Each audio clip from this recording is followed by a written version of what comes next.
ஓம்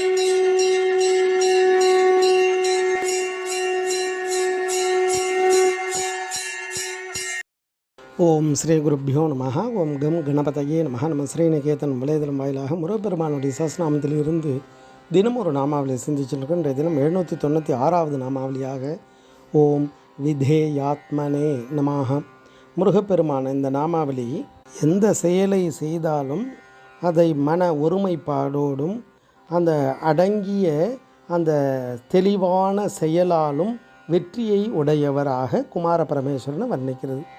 அதாவது எந்த ஒரு காரியத்தை செய்ய நினைச்சாலும் அதில் தங்கு தடங்கள் வராமல் இருக்கணும். அதே சமயத்தில் மனதிலையும் எந்த விதமான தடுமாற்றமும் இல்லாமல் இருக்கணும்.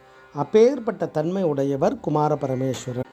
இந்த விசேஷ ஆத்மஸ்வரூபமாக இருக்கார். ஆனால் ஜீவனுக்கு பார்த்தோம் அப்படின்னா மன தடுமாற்றங்கள், எடுக்கக்கூடிய காரியத்தில் இதில் வெற்றி கிடைக்குமா அப்படின்ற அந்த தடுமாற்றங்கள் இதெல்லாம் வந்துடும். அது மனிதனுடைய இயல்பு. ஆனால் பரமாத்மா எப்படி இருப்பார் அப்படின்னா எந்த நிலை வந்தாலும் அந்த அனைத்து செயல்களிலும் நிதானமாக இருந்து செயல்படுவார். விதேய அப்படின்னா கீழ்ப்படிதல் உள்ள, அதாவது விதிக்கத்தக்க அப்படின்னு அர்த்தங்கள் எல்லாம் கொடுக்கும். அதில் பார்த்தோம் அப்படின்னா சூரபத்மனை சம்ஹாரம் பண்ணுறதுக்காகவே அவதாரம் பண்ணி இருந்தாலும் வீரபாகுவை தூது அனுப்புவார். அது மாதிரி சூரபத்மனை சம்ஹாரம் பண்ணுறதுக்கு அப்போ முடியாமல் அவன் நிராயுதபாணியாக நிற்கும் பொழுது அவனுக்கு அருளும் செய்வார். விஸ்வரூப தரிசனத்தை கொடுப்பார். அதே சமயத்தில் இன்று போய் நாளை வா அப்படின்னு சொல்லி தடுமாற்றம் இல்லாத நிலையில் அவர் இருப்பார்.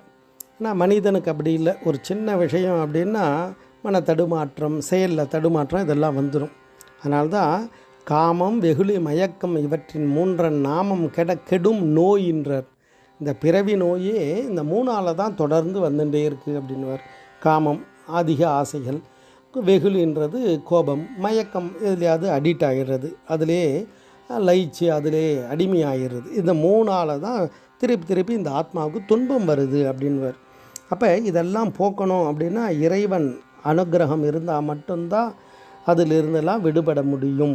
அதான் சொல்கிறார், மோக வாரிதியில் நாள்தோறும் மூழ்குவேனை அப்படின்றார்.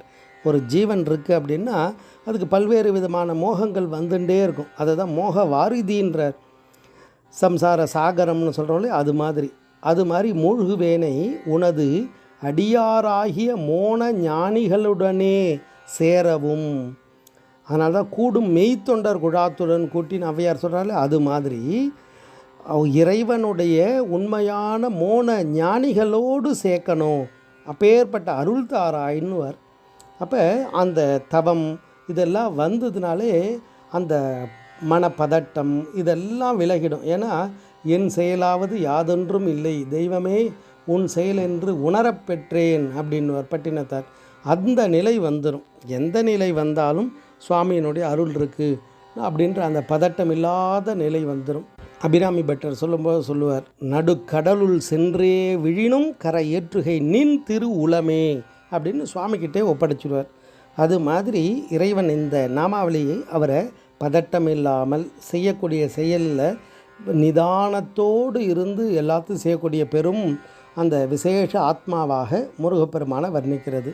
ஓம் விதேயாத்மனே நமஹ. ஸ்ரீ குருப்பியோ நமஹ. ஓம் சும் சுப்பிரமணியாய நமஹ.